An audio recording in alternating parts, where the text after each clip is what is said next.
Alright, just let me do a quick sound check. See if everything's working good.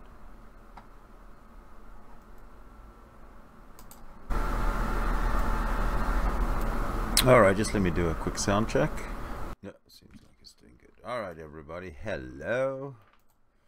Let me bring myself in. Hello. I am Sydney Winston and I am back. It's been a while since I've actually gone live. But I think there's a reason, a good enough reason today to go live. Because we have a claim and I need to know what is true and what is not true. So the claim here is essentially this: that creation is true, evolution is a lie. And that is Christian Hillbilly. And he seemed to be quite adamant about it, as you shall hear. Creation is true. Evolution is a lie straight from the pit of hell. Oh, creation is true. Evolution is a lie straight from the pit of hell. You want to hear it again? Creation is true. Evolution is a lie straight from the pit of hell. All right, so straight from the pit of hell. How do you guys feel about that? I'm interested to find out. Now, what I want to do quickly, while you're looking at this, is just sort of share this, share the link here around a bit, especially for Christian Hillbilly. I need him to hopefully watch this so he can see what a laughing stock he makes of himself when he goes into the public arena. So, how can I best entertain you? I guess you can be watching me. Actually, why don't I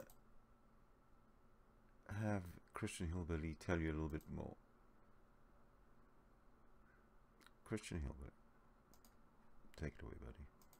Creation is true. Evolution is a lie straight from the pit of hell. Creation is true. Evolution is a lie straight from the pit of hell.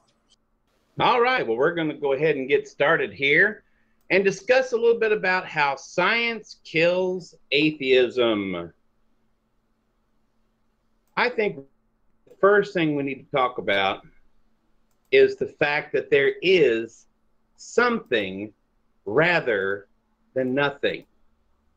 And that may not sound like a whole lot, but when you take into consideration what the theory of the Big Bang states, and that is at some point in the distant past that all time, space, and matter came into existence. Now they would say it was all compressed down into a singularity, and that singularity exploded. Well, it's still, you've got to deal with all time, space, and matter having a finite beginning in the distant past. This alone is a scientific statement that we were not aware of until the late 1950s. And again, that would be the expansion of the universe, all time, space, and matter having a beginning in time, the Big Bang, so to say, background radiation, all these different things that point to our universe and all time, space, and matter having a beginning. Well, right there alone, if something has a beginning, there's called the law of cause and effect. And the law of cause and effect states if something has a beginning, it has to have a cause. Well, now, right there, we've got evidence that all time, space, and matter had a beginning. So now, what is the cause of time, space, and matter? Well, atheists would love to say that the universe and all time, space, and matter has always existed. Well, that's off the table because science has shown that that's not even tenable anymore. So now we have to deal with the cause. We have to look at the effect to determine what the cause might be. Well, if the effect is matter, then the cause had to be immaterial. It couldn't be matter itself. Matter can't cause matter to come into existence. If the cause, or excuse me, if the effect is time, then the cause had to be outside of time, not subject to time, the creator of time. And if the effect is space, infinite space, and all that is encompassed with that, well, then the creator of that had to be outside of space, infinite, truly infinite, and all-powerful to create such a magnificent creation. Not only that, but now you have to deal with where all the intricacies and information come from to make all this creation work together in the clockwork formation that it does. Not just the stellar formation, but our internal workings as well. DNA, RNA, all the different little micro machines that go about making you who you are. They are designed within such a degree of accuracy that the information cannot take an addition or subtraction of a single letter without causing some kind of catastrophic event to the organism. That's just the way it is. So once we look at all this information, that all time, space, and matter had a finite beginning in time, and that because of the law of cause and effect, that the cause had to be timeless, spaceless, immaterial, all-powerful, infinitely intelligent.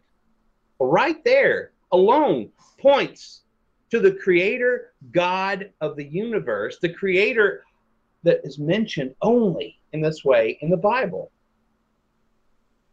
So that alone starts to what I just had to say about how science kills atheism, about how the evidence backs up what the Bible says. As a matter of fact, it always has. Science has finally come around to understanding that the Bible has been correct about, in the beginning, God created the heavens and the earth. They may not call it God, but they now know that there was a beginning. They know that everything was created, but they still can't come to grips with who created. Anyway, I think that's enough for now. Look forward to your comments, to your questions, either on the video. Feel free to send me an email. My email address is jim@christianhillbilly.com. If you would like to call me directly to ask a question or have prayer requests or whatever, feel free to give me a call, 502-509-7544. That is the Christian Hillbilly Hotline. And I am looking forward to hearing from you guys again. God bless, and may the God of creation, the God of salvation, bless you all. Isn't that beautiful, Christian Hillbilly? I just need to remind you that Christian Hillbilly states that evolution is a lie. Okay, so that's basically what we need to... I mean, I'm coming in with an open mind here today. Evolution is a lie? All right. Well, let me introduce... this is Dr. Tim White. Dr. Tim White is going to be presenting a talk, and he's going to be presenting his side of the evolution is true equation, or that side of the argument, and we'll see who is more convincing, Christian Hillbilly or Tim White. We'll see who can actually do a better job. But because it's Christian Hillbilly who's basically saying, well, this is a lie, we're a lie, this is all a lie, then I think that Christian Hillbilly should be given more of a chance to present himself. Do you not agree? So what I'm going to do now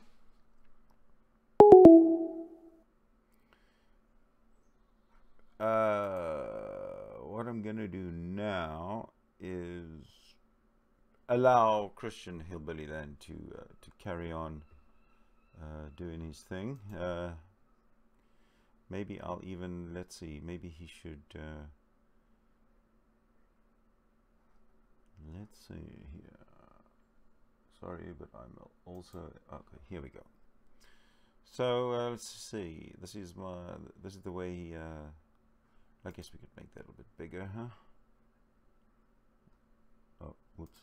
You haven't seen it yet. There you go. Okay, I'm going to try and make this a little bit bigger so it makes more sense to anybody who's watching it. Oh, oops. I guess.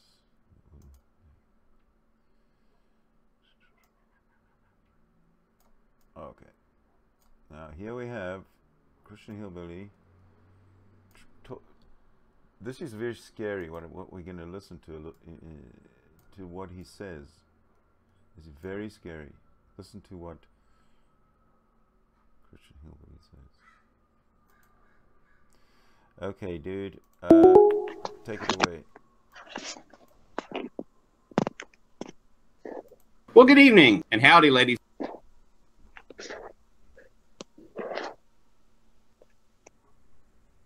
Oh, what happened there?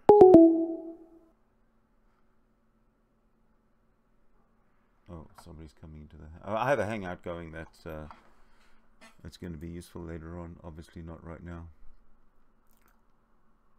I'll start this again. Sorry about that. Well, good evening and howdy, ladies and gentlemen. My name is Jim. Oops. Well, good evening and howdy, ladies and gentlemen. My name is Jim, and I go by the Christian Hillbilly. That is my screen name and has been for 20 plus years.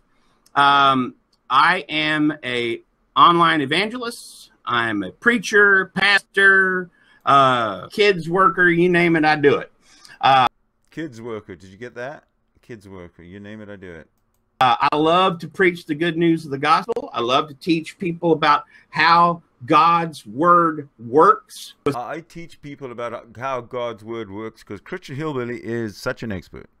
With science, especially when it comes to children. Oh, it's with science, especially when it comes to children. Listen to this guy. Listen to him. Children, especially when it comes to people with PhD. I'm going to play this again. This is it comes to people with PhD. Hold on a second. I'm going to play this again because this is way too funny to miss.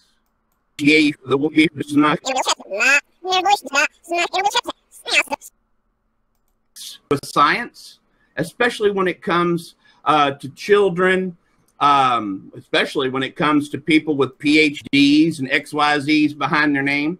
I've been in many debates with people that kind of ilk and never failed one yet.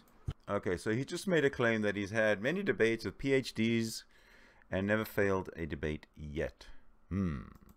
God willing. Anyway. Oh, yes, he's got somebody coming up, this kid. I got a gentleman that's coming in here. What's your name there, E? I'd like to know a person's first name so I know how to call you by so I can let you up here. Levi. Okay, Levi's coming up, and we're going to have us a good old-fashioned back and forth. So looking forward to it. Changed it. My goodness. Accept. Come on up, Levi. Yo. Welcome to the chat. Creation is true. Evolution is a lie straight from the pit of hell. I would like... Creation is true. Evolution is a lie straight from the pit of hell. This is the claim. I would like to suggest what is your evidence for the claims that evolution is a lie because of the vast amounts of evidence science has shown us over the years. Okay, so this little guy has asked Christian Hillbilly what is evidence that evolution is a lie, considering all the vast amounts of evidence. Okay, first we need to actually define what you're talking about when you say science. What? Okay, what do you mean when you say science? It's obviously a debatable topic. What is science? Science is something that's something that can be observed and provided with evidence. Let me go ahead and give you the more formal definition, okay? It's testable, repeatable, observable. Would you agree? Sure. Okay, that is the basic definition of science. Okay, that is the basic definition of science. This is coming from a person who's never opened up a science book in his life, never had a science lesson in his life. Come to think of it, I don't think he's even ever had a Bible lesson in his life, considering how ignorant he is of actually what's in the damn Bible. He knows one or two little passages, but that's about it. He likes John 3:16 because it's obviously the shortest one and the easiest to remember, and he uses it quite sparingly, I must say.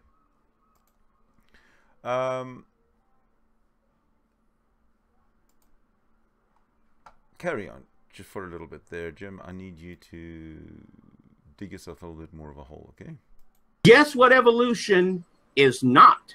It is not testable. It is not observable. It is not. Actually, we can observe it. No, hang on.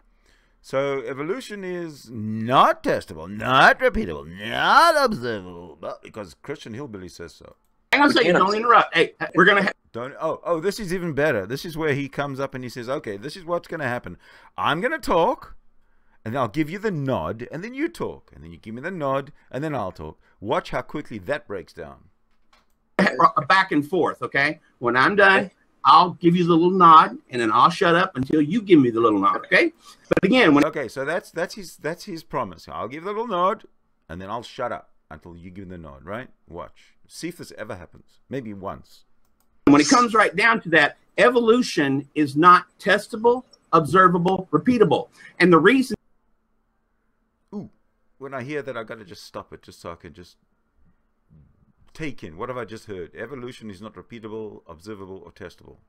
The reason that is because it is not scientific. It is based on a person's belief system. You go. Okay, first of all, it can actually be observable. Due to like the fossil record, maybe not. We can't see it. We can even if we can't see it, like we can't see an animal turn into another animal right in front of our eyes. We can see the fossil record slowly show the creatures changing over time. Good point, huh? Just take note of this, Jim.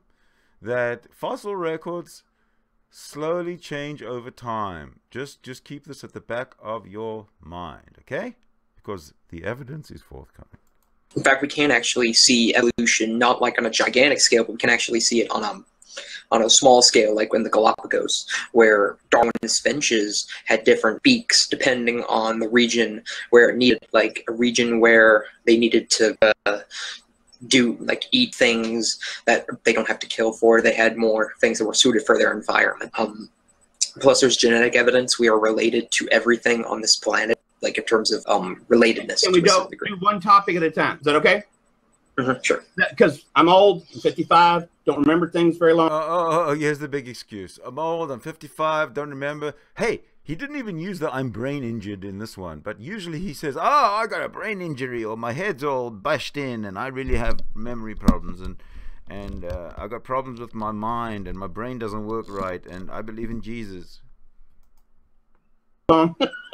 So, you were talking about evidence from fossils, okay? That's one, and then you also mentioned the Galapagos. That's two. So I might be able to manage two now and again. If I forget something, please bring it back up to me the next time.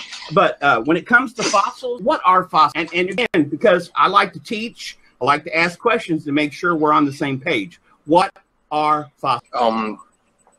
I'm going to look up the definition right here. Sorry.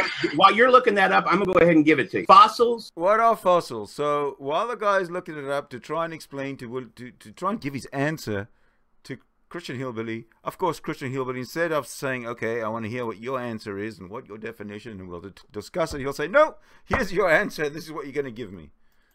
Are millions of dead things laid down by sedimentary water all over the earth. Okay? Now, okay, did you get that? Sedimentary dead things laid down all over the earth by water. Really, really complicated. You have something that's dead and it's fossilized. There's a couple things you got to take into consideration. Number one, it was alive. Number two, excuse me. Now it's dead. That's all you know. You don't know if it procreated. You don't know if the children of that procreation survived. You don't know what color they were, what they ate. Sometimes you do know what they ate because you. Oh, you don't know what they ate. You don't know this. You don't know that. You don't know whatever. But sometimes you do know. You don't know X. You don't know Y. You don't know Z. You don't know A. You don't know B. You don't know C. Oh, but sometimes you do know C. But you know what? This guy, science is a foreign word to you, Jim.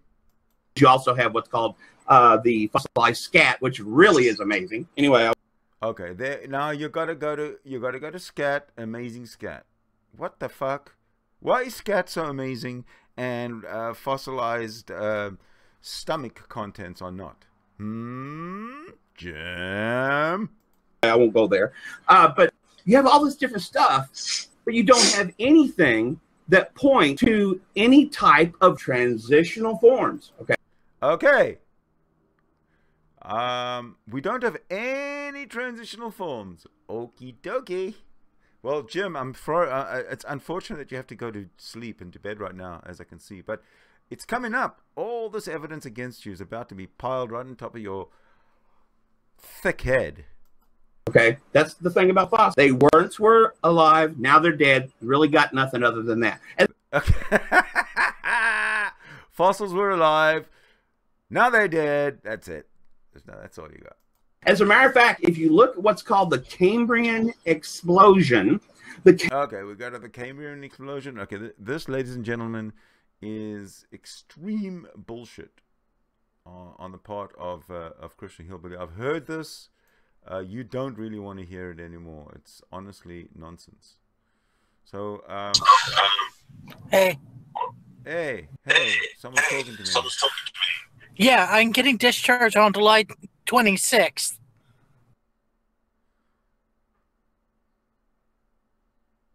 Nice.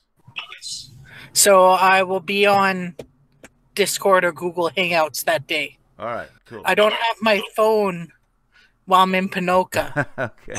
I'm just in the middle of the show, by the way, so I really... I'm sorry. No problem. I'm going to go, though, because I'm in the car with my mom. All right. Bye-bye. All right. It was nice talking to you. Bye. Sorry for that interruption. That was unexpected. But let's see. This is where he starts talking about the Cambrian explosion. So I think it's about time for us to introduce Dr. White. Dr. White is a paleoanthropologist. He's a scientist, and he digs up bones and stuff. He's credited with actually, I think he's the one who's credited with something to do with one of the the transitional fossil that has been found lately that nobody knows about. Obviously, Christian Hillbilly doesn't know about because he just said there are none. But I want to introduce this guy, Tim, because he knows what he's talking about, let me tell you. All right, let me find the actual window. I lost it, so please give me 1 minute. Oh, there we go.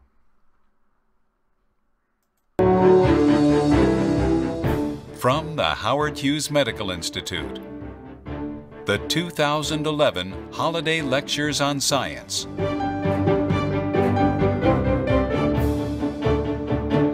This year's lectures, Bones, Stones, and Genes, the Origin of Modern Humans, will be given by Dr. John Shea, Professor of Anthropology at Stony Brook University, Dr. Sarah Tishkoff, Professor of Genetics and Biology at the University of Pennsylvania, and Dr. Tim White, Professor of Integrative Biology at the University of California, Berkeley. The fourth lecture is titled Hominid Paleobiology. And now, a brief video to introduce our lecturer, Dr. Tim White.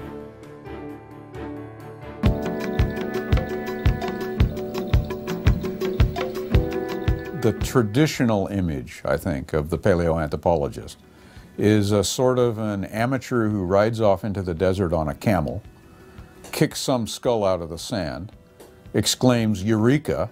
publishes a headline, and then a personal book about how wonderful it was to find the fossil, and then goes on a lecture circuit. That is not the way modern paleoanthropology proceeds. Modern paleoanthropology is a multidisciplinary effort. So you can come to be a paleoanthropologist through all kinds of different disciplines. To give you a far out one, space sciences. Today, that's how we find the sites. We don't find them from the top of a camel. We find them from satellites, satellite imagery, digital imagery. And we don't control where we are from looking around at an aerial photograph the way it was, say, 25 years ago when I started in this field. We go out with differential GPS and we can code that and put it right into our field logs. And so computer scientists have a role to play in this. Human evolutionary studies really is an integrative science, and it's a science that needs specialists from all different walks of science, bringing together their joint expertise. And I hope that students exposed to this incredible adventure, this intellectual adventure of learning how we became human, I hope that some of them will become interested, even passionate about this, and go on and contribute themselves, whether it's in the biomedical area of human evolutionary studies, or the geological area, or the anthropological area, or the ecological area. There are many different ways that one can contribute to the understanding of how we became human.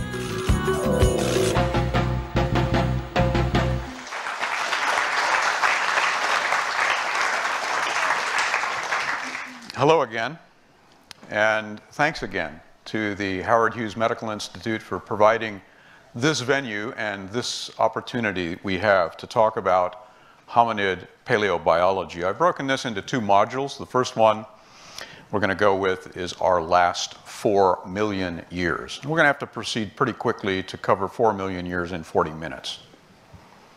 Let me give you a preview where we're going. First, we're going to go into the Afar Rift. This is an area in the Horn of Africa, right there at the target. We're going to drill down at a study area that I work in called the Middle Awash. We're going to climb back up through time, first in Africa, and then across the entire Old World to give us a more global sense of our evolution. And then we're going to look at hominids in the tree of life. Where do we fit? Let's start with the African continent, because we are all Africans. That's where we began. Multiple times, it turns out. And when we fly across this great, vast continent, we find only a couple of places that are not erosional, where there's deposition going on, where fossils are being trapped. In South Africa, in limestone caverns. In Eastern Africa, these long, narrow lakes are filling the East African Rift system. And as we go further north, up toward the Red Sea, coming into view right here, below us we have the Gulf of Aden. It's full of seawater. It's a gulf. But it's also a rift valley. And so's the Red Sea. The continental Rift Valley joins those other two rift valleys in a country called Ethiopia, right in the Horn of Africa. Look at all the vegetation there. It's because it's a highland. And the water there runs to the north. It goes down the Nile, past the pyramids, and into the Mediterranean. So that's where we do this work. There's another view of this. And let me explain why this place looks the way it does. What conditions that topography? It's really all about tectonics, the movement of Earth plates. And this happens almost imperceptibly, about that much a year in some of the fastest moving plates out here in the Afar Triangle of Ethiopia. And it's that triangular area where those three rift valleys come together that we call the Afar Depression. Now, anywhere along this rift valley, if you look at what's going on, these great plates are pulling apart. They're not slipping on one another like at the San Andreas, where I live. They're pulling apart. They're tensional forces. And the rocks drop and form valleys. This is very important. The rocks actually fracture and they slide past one another. The water that falls up on those highlands, if it doesn't go one way into the Nile, it goes the other way into the Afar. And as it comes into the Afar, it forms rivers and lakes in the floor of this rift valley. These will become important. Let's start here, the Ethiopian highlands. It's covered with the cloud. You can actually see, even in a global view from space, you can see the Afar Triangle. It's a large lowland depression, the Afar Rift. Up here on the shoulder of the rift, we see some ancient ceremonies going on. They're ancient in historical terms. There are churches carved into the volcanic rock at a place called Lalibela that were carved when Europe was in medieval times. Orthodox Christianity is very ancient in this part of Ethiopia. And the water that comes down will flow out past those lava flows, ancient lava flows that built up into that big pile, and it'll flow eventually past the pyramids. But if we go a little bit further down, just a bit more, to the south and to the east, we come to the edge of the Afar Rift. And we're peering into that triangular depression. Now, if you wanted to become a fossil, it really doesn't matter which way you fall. You fall forward into the Afar, you fall backward into the Nile, you're not going to become a fossil. Your body will rot, hyenas will get it, tough luck. Not a good place to become a fossil. You say, well, what if I build a concrete bunker and reinforce it with steel? Well, it might last 10,000 years. But then that rift edge will crumble, you'll tumble down, eventually your bones will come out, tough luck. Not a good place to become a fossil. So what I propose to do is take you to a place where fossils have formed, and we've collected many of them. We're here in the Middle Awash study area. It refers to the middle section of the Awash River, which is flowing out through that Afar Depression. We don't need our cartoon anymore. This is an actual satellite image. That blue body of water out there is a lake. We see the swampy area with vegetation next to it, and we saw that stripe. It goes up to the north. That's the riverine forest. Most of the rock out there, because it's a desert, is bare. The whitish rock, all that is sediment. So what I propose to do is take you on a trip. We're going to start on the edge of the rift. We're going to go from point A to point B, down in elevation, down into this depression, and see what we see along the way. Up here on the rift margin, we have a lot of precipitation. That means a lot of vegetation.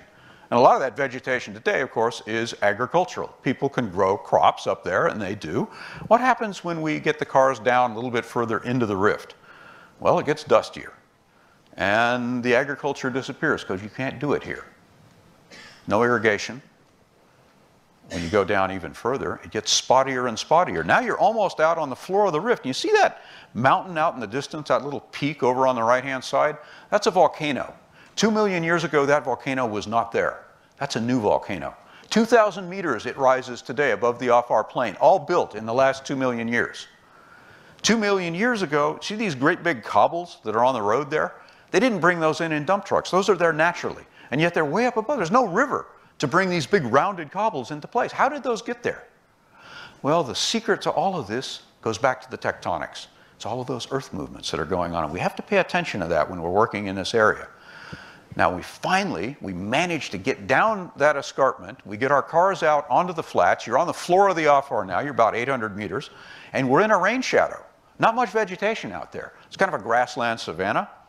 We turn and we look back at the margin and we see these blocks. See those stair steps off in the distance?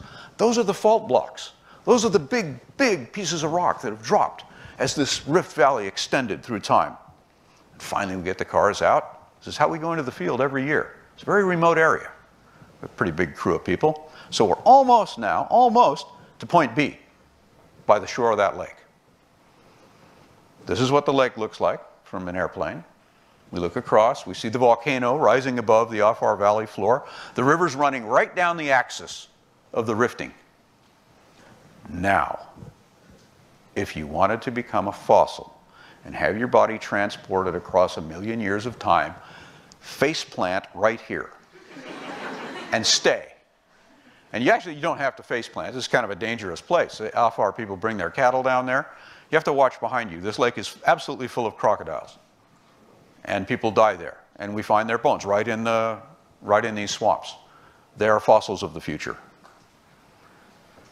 We go into the field, and as you can see here, we call this a shovel-ready project. We have to build our own roads. We do so to campsites that we set up. We import everything. We try to put these in shady areas, which is, good when you're in the desert to try to find some shade. We have to make our shade in the middle of the day when we have lunch. And when we wake up in the morning, this is the last thing we want to see. You might think, well, you're in a desert, you want to see clouds. No, no, no. This is the last thing you want to see. Because when it rains out here, it gets really ugly. So, this is a Ford truck. It's kind of a fossil in the making, except it's not going to preserve very well. not as well as the bones of this man if he were to die there and become buried in this sand. That's an interesting concept, that deep time concept we have to go back to. So, you know, how did this happen? And by the way, I was not the driver here. Neither was he. This is not our project car. It's an off our government car. And the driver was inexperienced at driving in conditions like this. This is a flash flood. There have been rains on the escarpment. These rains are bringing things in. If you stand on the bank of this river and watch it for about 5 minutes, you'll see dead camels go by. They're going to become fossils down by that lake someday. Standing waves. Do not take your car across this river.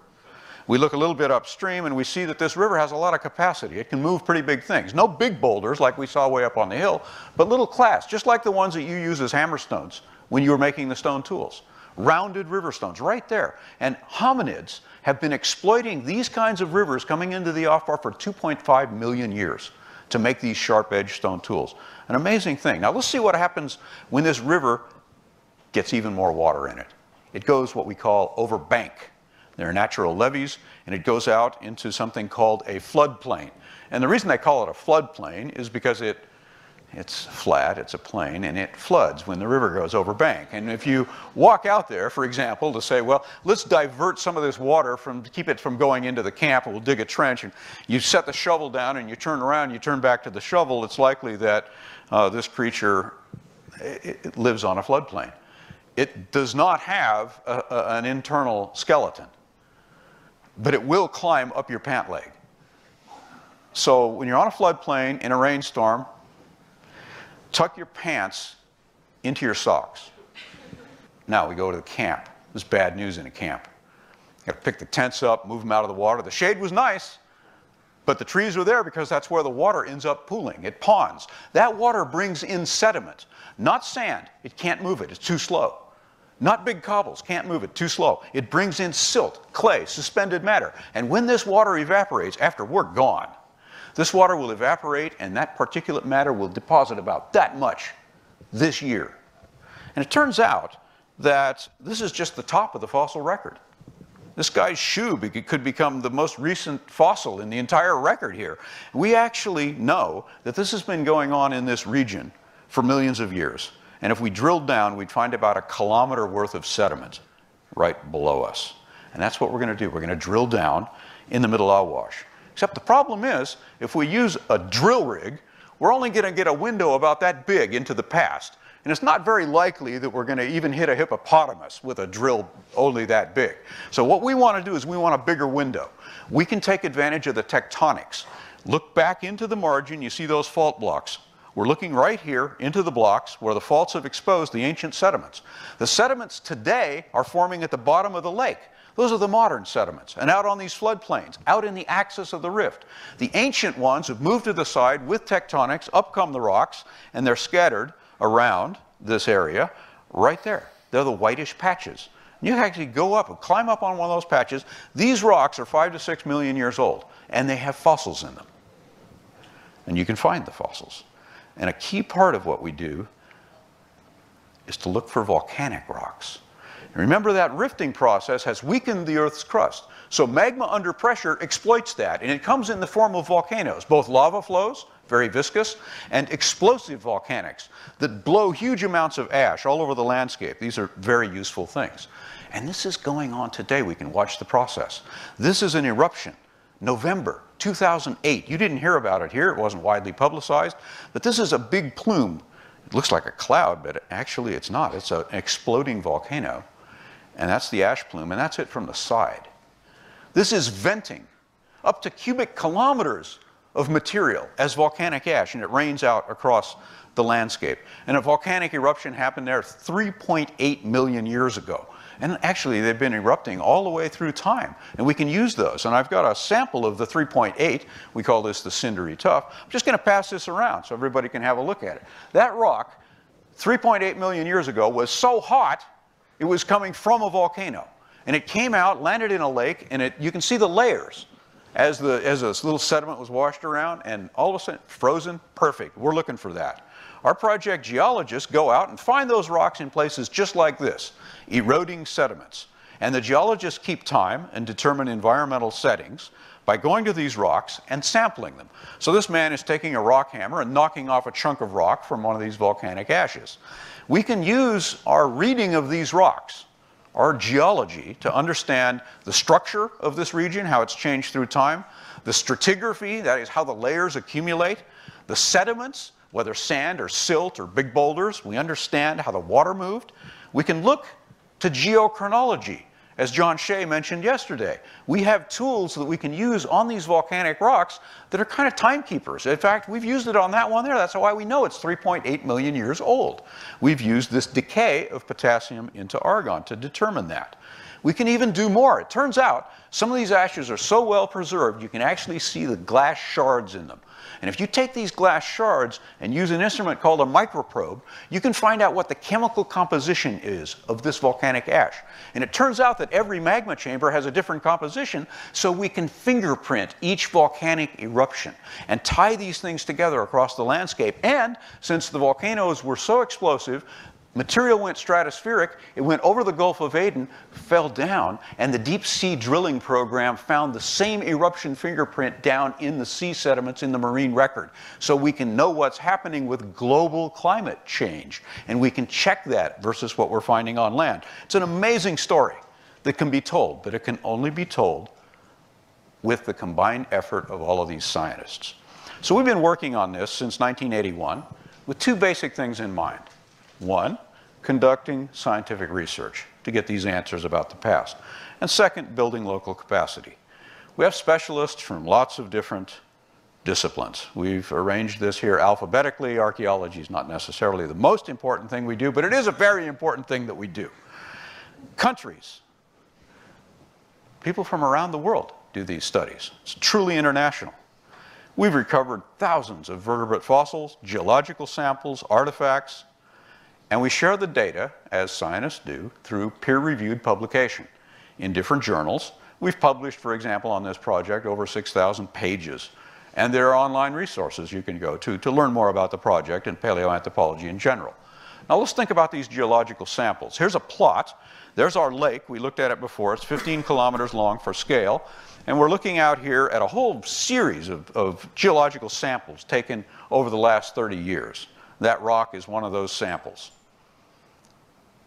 Those samples are taken to control, to understand the context of these stone tools, shown in the blue, and hominid fossils, shown in the yellow.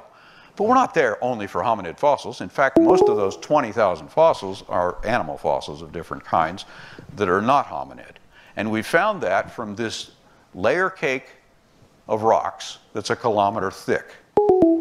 And that's the distribution. Now, right away, you see the distribution is kind of interesting. The stone tools only go back not even halfway. They only go back to 2.5 million years ago. That's an interesting finding in itself. We've never found a stone tool in any older bed or horizon in this stratigraphy.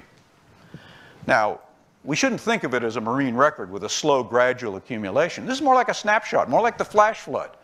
We have to be kind of lucky that in the past, at some time, there were hominids, stone tools, flushed in, sedimented in place, and they've transported through time, and we can find them. All of these things have to come into being. Here are the sites in blue with the archaeology and hominids, and below that, only hominids and other animal fossils. This is a total fossil count. It's actually a couple of years old. It gives you a rough idea. Some of these sites are very rich, other ones not so rich. The archaeology, we talk about the various kinds of stone tools that John introduced yesterday. And now look at the hominid numbers. What do these data tell you? They tell you that hominids are really, really rare. They're really, really hard to find. There are many reasons for that. But they tend to be the things that get attention.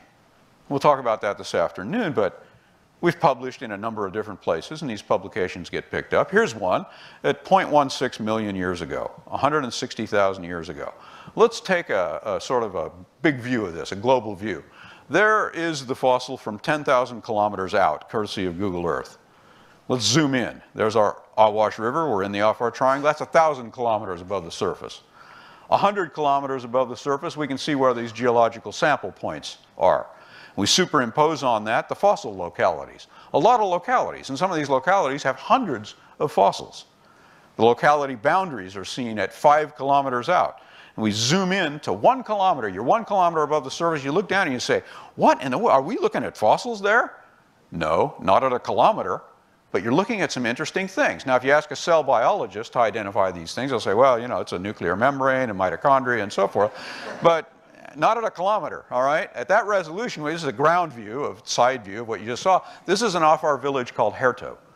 This is where the off-our people live, and they live in houses like this. Those are the white reflective things in that satellite image. This is a woman throwing the cat out. The guy in the back is standing in front of a corral. That's where they keep their animals, domestic animals.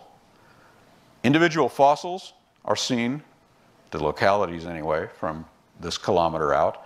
We go right down on the ground. Now you're a meter away from a fossilized hippopotamus eroding out of the sand. And that's how we find these things usually, through erosion.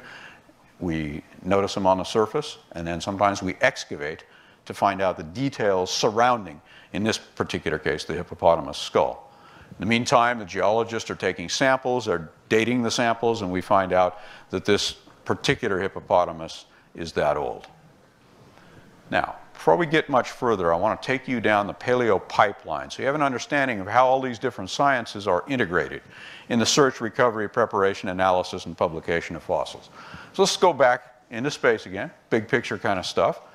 Google Earth, we can print it out, and we could let the cat walk around on the map and mark it, and just go randomly out there and stumble across fossils. And you often see this in the media. The team stumbled across the cranium of a hominid. Well, we don't stumble across the cranium of a hominid. We identify the localities from satellite imagery. We go out to those localities and we survey them. And we look carefully on the surface for what's eroding out of those sediments. Sometimes we look really closely. We crawl across the ground. And this guy with the antenna out there, he's got the GPS unit that tells us exactly where we are in space. The geologists are watching where we are in the layers, because right here is a jaw. Now we're going to track this jaw all the way from the moment of discovery by this off-our man, all the way to the time it was published. And that's quite a long period. It's quite a pipeline that we go through. These fossils are very fragile. They don't have any more organic material left, so they shatter when they come out on the surface, and they get scattered around. Goats walk over them, the wind blows and scatters them, and it's important to get all the pieces. So we do that by putting the soft sediment through a sieve. Sometimes, if we're really lucky, we still find a bit of the fossil in place. We call it in situ in the deposit. Now, if we just grabbed this and said, hallelujah, eureka, we'd have a bunch of crumbs in our hand and some teeth, because it's extremely fragile. So we want to put preservative on it, harden it up, put it in a vehicle, take it back to the National Museum of Ethiopia, catalog it, curate it, clean it if necessary, put it back together again. In this particular case, nearly 100 pieces of that jaw were found. They're put back together with sophisticated materials such as duct tape and glue. But it takes time and patience. You have to know what you're doing, obviously. That's why anatomists do this work. We photograph it. We mold it in very high-resolution silicon rubber. We also do kind of digital molding of it. We use CT to look inside the bone. We measure the bone, compare the bone.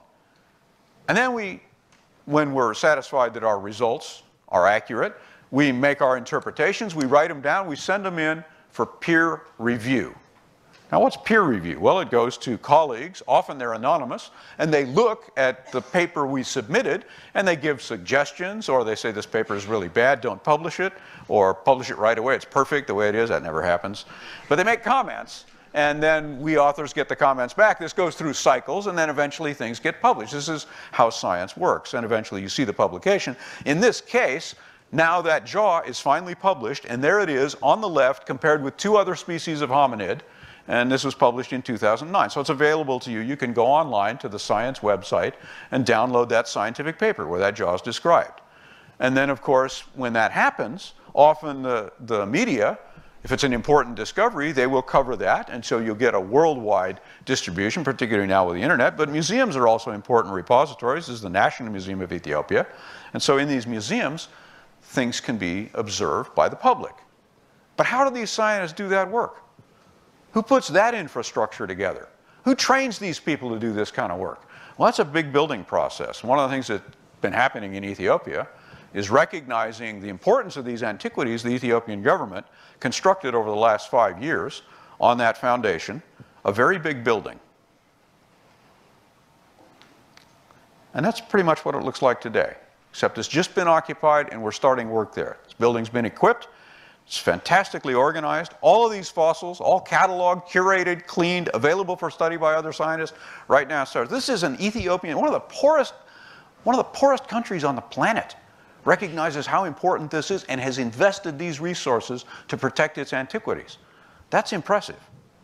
Here's the other thing that's happening. This is part of education in that country. There's great pride in these antiquities. Students come and learn about this, and this is, of course, the next generation. But before we go any further, we want to stop and tip our hat to the people who do the field work.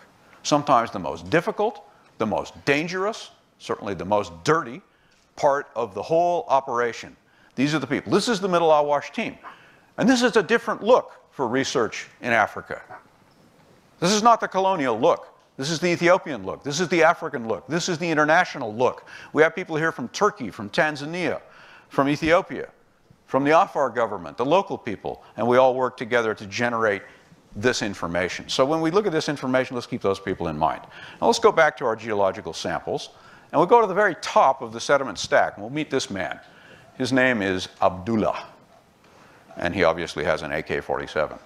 And he uses the AK to protect his animals in those pens behind him. He lives in a different village called Aramis.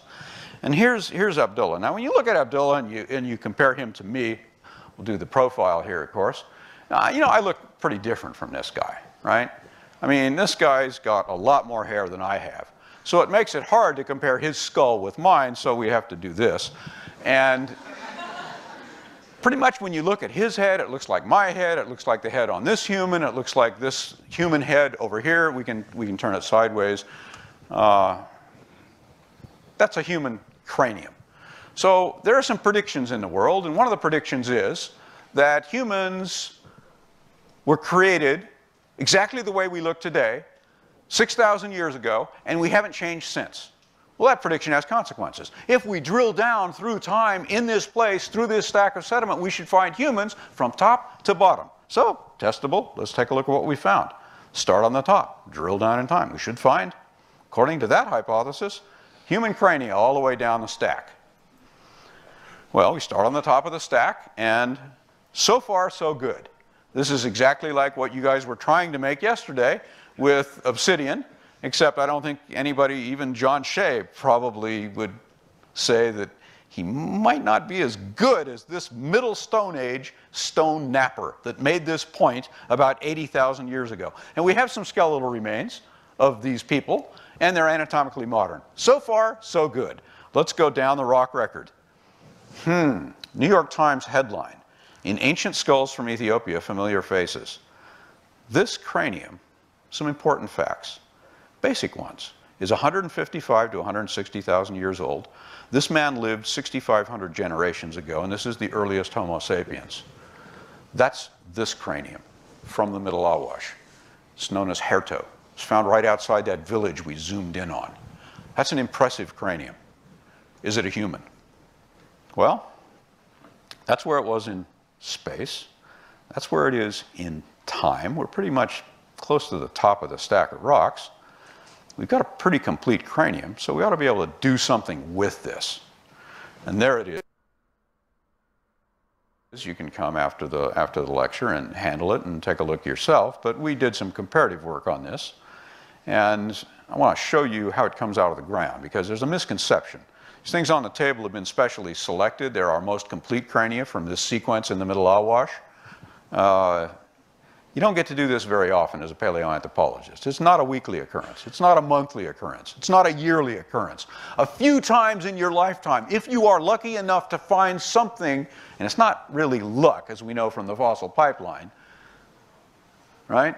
We didn't stumble across it. We found it intentionally. If you're fortunate enough to be able to remove this cranium in a plaster jacket, that's that cranium coming out of the ground. We've hardened the sand with super glue to keep it together, keep it intact. We lift it out of the ground, and that's great. Doesn't happen very often. Now, we're faced with cleaning it. It's extremely fragile. The cranial structures, the base of the cranium, there's a bone called the vomer, very thin, like a razor. We've got to work around it one sand grain at a time to clean this from the adhering sediment before we can even start to study it. We finish the cleaning process. But that's not the only one we found. We found one that we got to a little bit later, a little bit too late. It shattered and was scattered all over the surface. So we got all the pieces. Dr. Berhane Asfaw, Ethiopian PhD, 1980s, University of California at Berkeley, put that back together again. It's the skull of a child, about a 7-year-old child who died at the same time 160,000 years ago. So we took the adult, and there's a big series of measurements from all over the world. A man from Harvard did this, 3,000 modern human crania. And we did a comparison, measurements of that skull, and look where that falls. Here are 3,000 humans in the cloud, and this man lies just at the edge of that cloud. You could argue, well, that's kind of extreme Homo sapiens. In fact, if you took this cranium into a CSI lab and went to a forensic anthropologist and said, where did this man come from? And didn't tell him that you had found it in Africa, you know what they'd tell you? They would say, it looks most like an Australian Aboriginal, but not quite. That's interesting. No forensic anthropologist would say it's an African, but we found it in Africa, in the Horn of Africa. Fascinating. What else can we learn about these people? Well, we can learn through archaeology, using the tools that John described yesterday. Where we found the cranium, we brushed more of the sand away. Luckily, there wasn't very much rock on top, so we were able to find each one of the flags indicates a pin position of an artifact, a stone tool. Remember the hippopotamus? We dug it up. Here are the guys digging it up. Look what we found when we took it out of the ground. A huge chopping mark made by one of the stone tools left on a bone which is now completely stone. It's turned to stone. There's no way you could even make this mark with a metal tool today. It's been there for 160,000 years ago when this guy, or somebody like him, butchered a hippopotamus on the shore of a freshwater lake in Ethiopia at a time that there were Neanderthals living in Europe. Let's go down the stack of rocks. We have to move a little bit to the north to do that. We move a little bit further down in time. Now we're at 500,000 years. We have a specimen known as the Bodo man, 500,000 years old. That's the next one in the line over there. We rotate this man into view, and now it's not a human anymore. We're looking at something that nobody would mistake for an anatomically modern human. What is it? Is it an ape? No. Is it a human? No. What is it? Well, we can put labels on these things, but biologically, it is an intermediate fossil in the record of human evolution. This man studied the record of the archaeology. His name was Desmond Clark, and he founded the project many years ago, and he found thousands of these hand axes at 1 million years, down a little bit further in the record. And then finally, one of the graduate students from Berkeley, doing a survey, found this cranium eroding from the surface. We took it out, we cleaned it up, and this is this cranium. This one is about 2/3 as large as the one. That's the next one in line there. This is Homo erectus. It's well known. It was discovered, this species was discovered in Java many, many years ago. In the Middle Awash then, just to see what we've already done, we've tested the hypothesis, we've falsified it. We see already that there is a succession of forms. What happens if we go down in time? Before we do, let's think about what's happened just in the last 1,000,000 years. We've gone through a tremendous series of changes in Earth history. Glacial, interglacial, glacial, warming, cooling, polar ice caps coming and going. And yet the hyena fossils that we find with this Homo erectus are pretty much like modern hyenas. But certainly Homo erectus is not pretty much like Homo sapiens. These are very different. What happened? And the answer is culture in our lineage became a selective force. When did that happen? Well, as John explained, we can trace culture through stone tools, at least part of culture, a little bit of culture. We move over there, we move down in time to 2 million years ago, and there we have a mode 1 tool, pretty much like what you guys were doing yesterday, if you'd have broken those cobbles up correctly. Now we have the opportunity to go and see, just like the debris that you made yesterday, we can go and excavate. This is 2-million-year-old debris, and this is the place where people made those stone tools, but we don't know who those people are because we haven't found their bones at this horizon in the Middle Awash. We know from other places in Africa, though. But let's drill down again, going down to 2.5 million years ago. Interesting. Next cranium on the table. Smaller brain case. bigger face, bigger teeth. We call this Australopithecus. And this is a very, very interesting hominid. Interesting not just because of the anatomy, but also interesting because of what we found nearby. The cranium was found up by the Land Rover on the right, and right there we excavated, and we found things like this. A wildebeest jawbone with stone tool-made cut marks. Somebody took the tongue out of this animal 2.5 million years ago. And that's a really radical difference from what chimpanzees do. Yes, chimpanzees hunt, but they don't butcher large mammals. And this was going on a very long time ago. We find evidence of this not only at our locality, but to the north at a place called Gona. Beautifully made cut marks on a hippopotamus rib. That places hominids in a very different selective environment, competing with carnivores.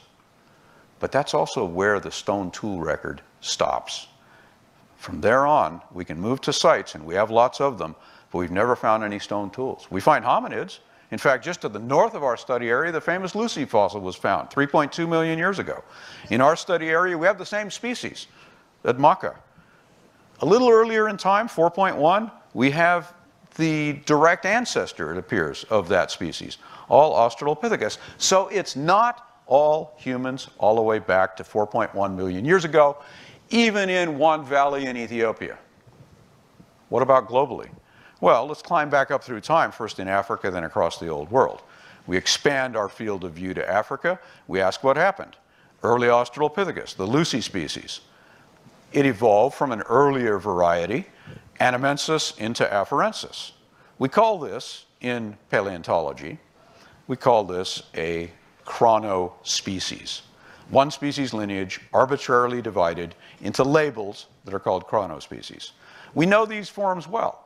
We have their fossilized footprints in Tanzania, in freshly fallen volcanic ash. Later Australopithecus, between 3 and 2 million years ago, we have things like the one we found. It evolved from the Lucy species, apparently as a chronospecies. We don't know what it evolved into. In South Africa, we have a form known as Australopithecus africanus, a different species. It looks like a species line down there. And we have it pretty well represented. Actually, since the 1920s, Australopithecus africanus. Now, just less than a month ago, published in the scientific journal Science, was Australopithecus sediba, its direct descendant. Lived 2 million years ago, and they finally found a site where whole bodies have been preserved down in one of these limestone caverns in South Africa. Now, there's a fascinating creature, robust Australopithecus. Very strange, not an ancestor. It seems to have evolved in Eastern Africa, at least, from our Afarensis into this form, Boisei. Let me show you something about Boisei, just to give you the flavor of this. This is its jaw. The back teeth are about as big as a quarter.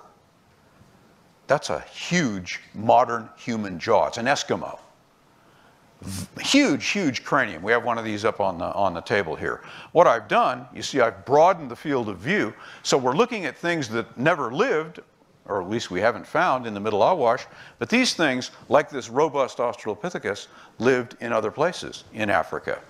Now, there are other things that lived in other places and also went extinct. These forms were bipeds, very closely related to us, but they're not here anymore. Much closer to us than chimpanzees, but they're not here anymore. They're extinct. What about us? Well, it turns out, if you look in the area just outside Africa, at a place called Dmanisi, deep down underneath this medieval settlement, we find 2 million year old nearly fossils. And these are Homo erectus. And we're smiling because they give us a look at the first people to have expanded from Africa. And this expansion took place along that lineage that we're pretty familiar with because we see it in the Middle Awash. But at the same time, something was going on in Europe, Neanderthals.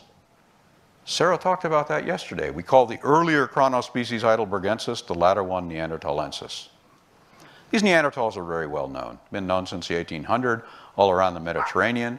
They lived in caves, and from the beginning they were compared with humans. And now we actually have genetic evidence from these now vanished hominids, the Neanderthals. There's one more very interesting one. So we move up through time. Very recent, Floresiensis, from the island of Flores, 2004 discovery. We don't know exactly what it is yet. People are working on it. How do we explain something that's only 18,000 years old, that is contemporary with this human, that is only that big? What do we do with that? Well, as scientists, what we do is we come up with hypotheses. There are various ones out there that are being tested by new excavations and all kinds of other work. Some people say maybe it's a pathology. Others say maybe something like Lucy, the early hominid, got all the way to Flores and stayed there in isolation for about 2 to 3 million years. Other people say, you know what? Sometimes when mammals get to insular island environments, they can dwarf or get very large. Komodo dragons live on these islands, big lizards. Island dwarfing is a common thing in mammalian evolution. Is it possible that that hominid represents this phenomenon? Well, to answer that question, and to answer the question about the shape of the family part of the bush, we go to a whole bunch of species names that I'm not going to ask you to remember the spelling on or anything else. But I'm going to ask you to pay attention to this because some people are claiming these days that our family tree, and we shouldn't call it our family tree, our family branch was very, very bushy. But the problem is, many of these names are not really new. They belong to already named fossils, so we've got to get rid of those names. And the other thing is this chronospecies problem. Remember, the chronospecies are merely segments of an evolving lineage. And if we indicate these in the same color, we see, for example, in South Africa that Africanus evolved into Sediba. We see that in Europe, Heidelbergensis evolved into Neanderthals. These are not two species in any real species diversity sense. The diversity of labels, and they're labels we apply, doesn't equal biological species diversity. And the fact of the matter is there's no evidence for some 25 hominid species lineages in the past. Now, what went wrong here? Steve Gould, 1976, the great evolutionary biologist, said, we know about 3 coexisting branches of the human bush. He called it a bush. He used a metaphor. I will be surprised if twice as many more are not discovered before the end of the century. By the end of the century, the New York Times is saying the human family tree has become a bush with many branches. Okay, good, fine. Let's examine the metaphor. That's a bush.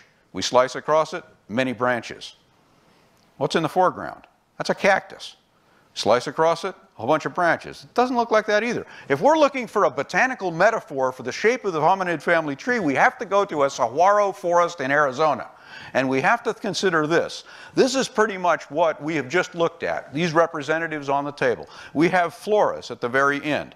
We have early in time forms. We have side branches, robust Australopithecus, the South African forms. We have Neanderthals as this part of the cactus. And finally, we're the only remaining species. But if we slice across this tree, as a good zoologist would, and ask, what about the species diversity, we find that maximally, there are only about 4 at any one time. So why is it, and here's where I want to bring your critical sense to play on this question, why is it that within the last month, this scientific journal published the statement that this Australopithecus from South Africa conceivably implies an adaptive radiation of hominids? What's an adaptive radiation? Are we, our own part of the family tree, which is really the tree of life, did we have an adaptive radiation? Like the Galapagos finches? An adaptive radiation is the exceptional extent of adaptive diversification into a variety of ecological niches, with such divergence happening rapidly. Did that really happen in human evolution? No. Why was species diversity limited among hominids? Actually, it's been known for quite a while. Hominids were large terrestrial generalists with increasingly broad ecological niches.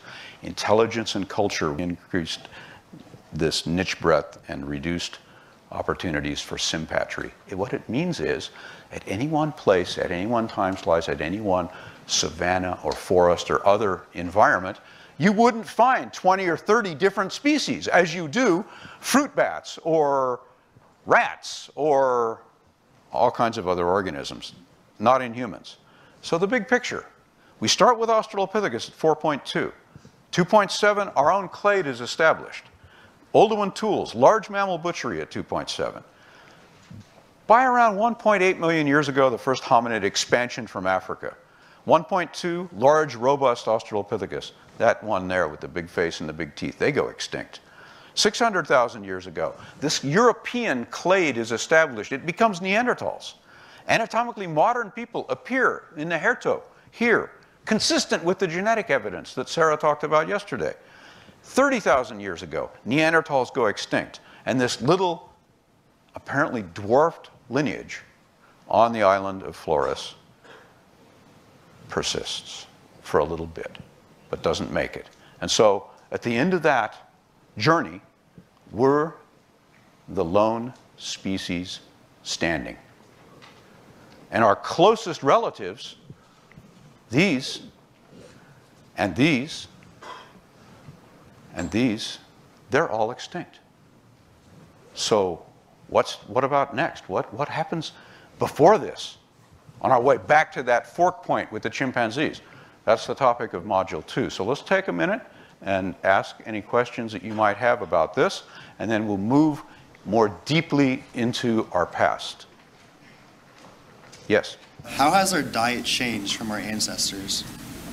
Our diet has changed because it diversified, and our diet was able to diversify largely because of the introduction of culture. As those stone tools, for example, at the beginning of our clade, came into play, we were able to broaden our niche and compete with carnivores. We didn't have the dental apparatus for this, but the kinds of stone tools that you made yesterday with those sharp edges are very good for cutting into carcasses through the thick hide and removing meat. Taking that. Okay. These are just questions coming from the audience. He's going to get into the more interesting part of this talk, which, if Christian Hillbilly is still watching, is going to leave him quite a bit red-faced. So, stick around. Question time doesn't last very long. I'll see if he's still going, or maybe I'll just move it along a bit. Alright.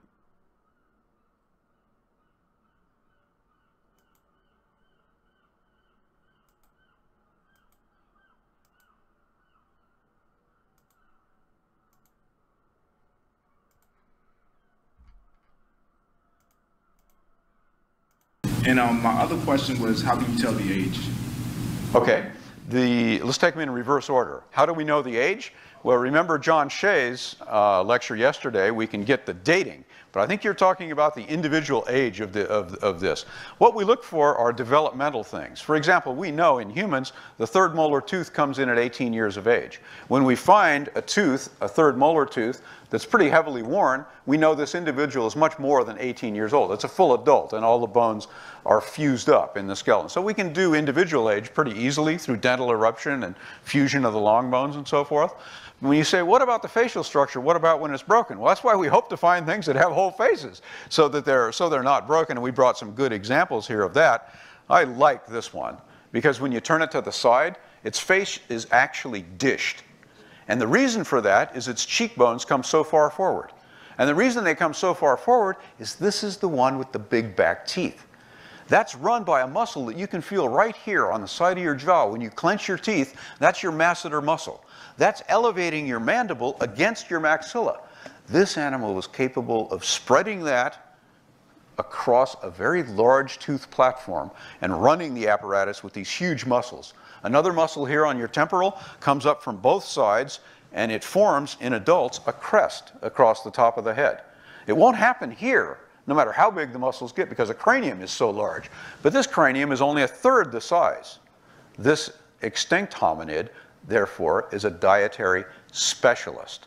We see that adaptation in the face. Yes? What do you think the advantages are of having a smaller brain size for the more recent relative? The question is about what is the advantage of having a smaller brain size for the most recent relative. And that has to do with the energetics of island populations. And that's why we see dwarfing. For example, off the coast of California, we have very small-sized body-sized fossil elephants. They're called pygmy. And so it's possible that that is what this is all about. But it's also possible those other hypotheses are true, that it's some form of a specialized, like a pathological a pathological manifestation.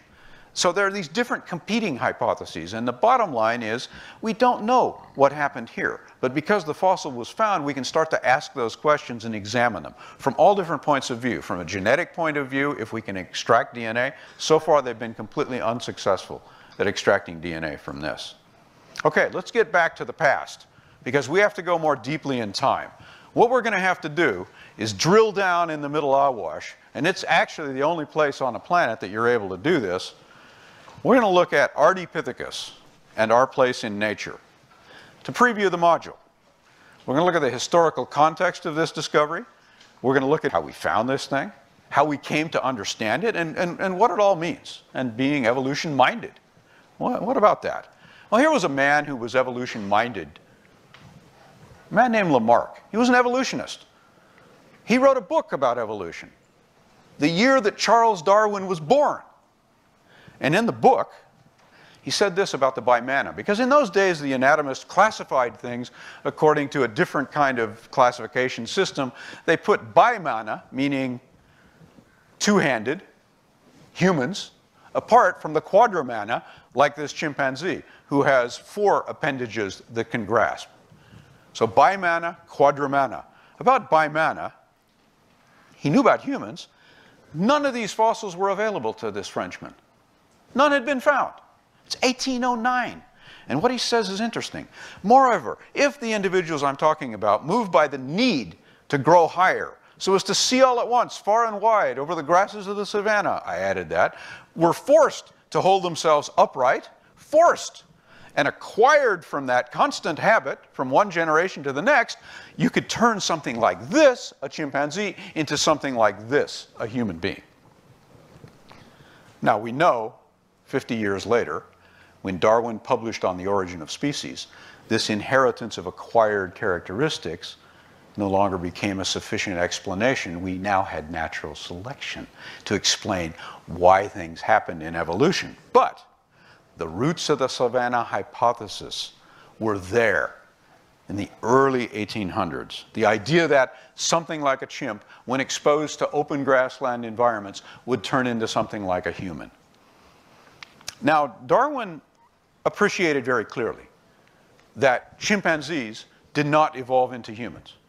He appreciated common ancestry. In fact, if you go to his notebook in 1837, this is his depiction of the process. The terminal things that we call species today are all linked through a series of common ancestors as we go into the past. Unfortunately, Darwin got it, but a lot of his contemporaries didn't. Darwin appreciated that a common ancestor must have given rise to the line that ended up with a common chimpanzee and the line that ended up with a human. Now, what about that line that ended up on the human side? Well, Darwin didn't address that question until 1871 in The Descent of Man. And he warned us. He was very, very cautious. He said, we must not fall into the error of supposing that the early progenitor of the whole simian stock, including humans, was identical with or even closely resembled any existing ape or monkey. Darwin knew we didn't evolve from living primates. And yet, Darwin was immediately cartooned by people skeptical of his ideas in this implausible restoration of a human head on the body of a chimpanzee. There weren't any of these fossils in those days. This stays with us today. You've heard of the monkey trial in the 1920s. Many people across the world imagine that Darwin suggested that we evolved from living primates. He didn't. We evolved from common ancestors, and our quest is to find out how that happened now. And we go back to this diagram, this branching diagram. Now we've looked at fossils of the genus Homo. We know about the last part of that journey. We know that there are forms of Australopithecus, small-brained, completely bipedal forms. One of them became technological and eventually became us. Other ones went extinct because of their specializations. And now, finally, we've been able to move beyond Australopithecus with some new evidence from that drill hole. It's not really a drill hole, it's exposed sediment.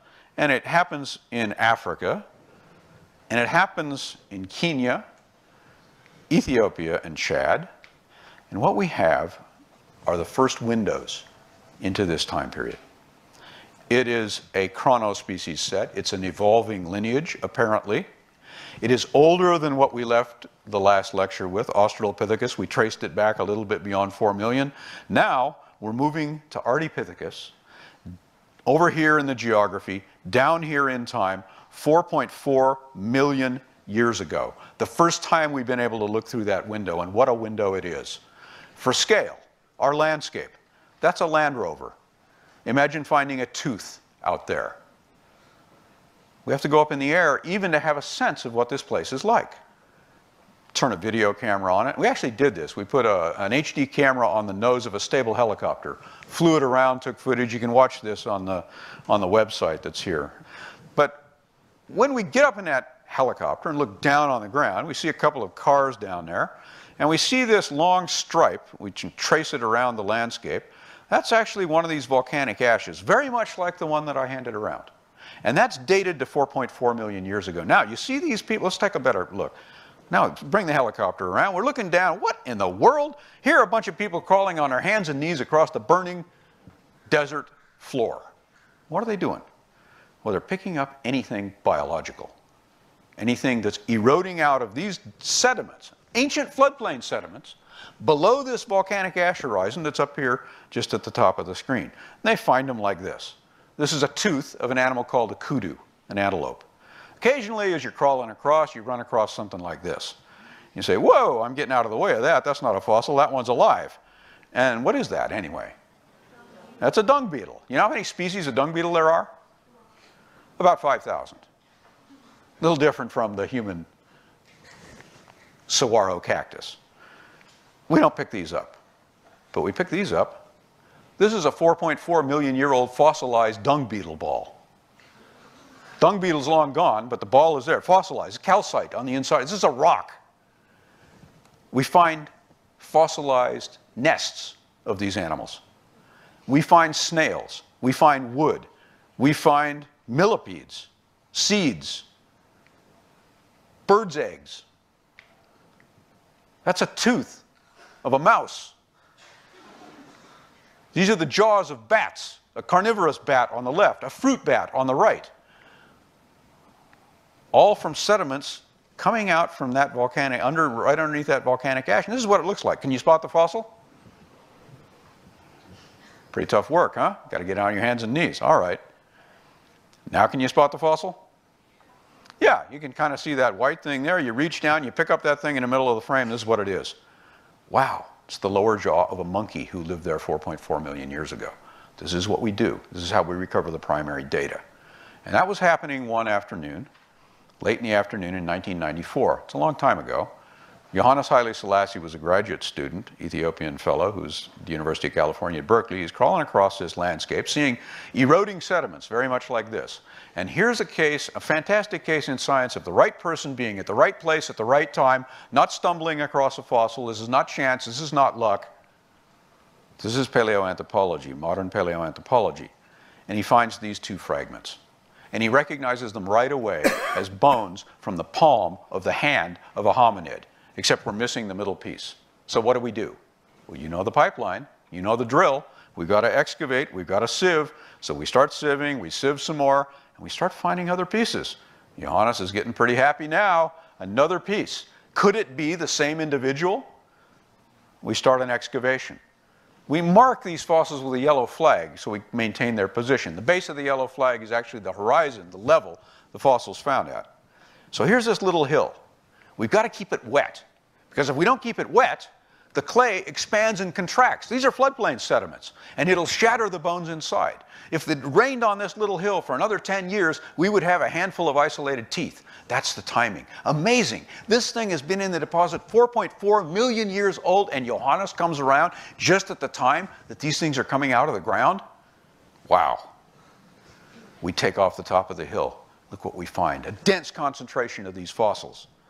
Here's how they come out of the ground. Another bone from the palm of the hand. We expose it. That's the head. That's a knuckle. A finger bone. A shin bone. We have to put hardener on these things. Here's the lower jaw, just as it's coming out.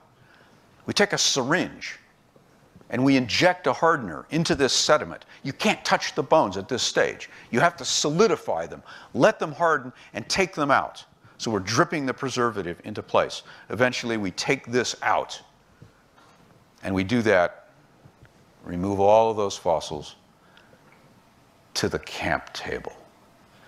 Now we've got it. We can't see what they are yet because they're embedded in these blocks, rigidified with plaster, and now we've got to remove them. We've got to get them 2 days drive over camel trails and then asphalt back to the capital in Addis Ababa to that museum. So we load them in the car, take the car across the river. Note that the river doesn't have standing waves. It's not very deep. Good thing. We would not try to cross the river that you saw before. Finally, they get to the museum. Now the work begins. Now we fast forward through time. 15 years later, we're at Washington, D.C., the American Association for the Advancement of Science, October 2009. There's Johannes. Looks a little bit different now. He's older. He's now a PhD, Cleveland Museum of Natural History. One reporter asks, "Why did it take you so long?" Johannes looks at me. Blame your professor, right? Well, look, these fossils are Ethiopian and world heritage. They're from a time period we know nothing of. It's the only one that's ever been found.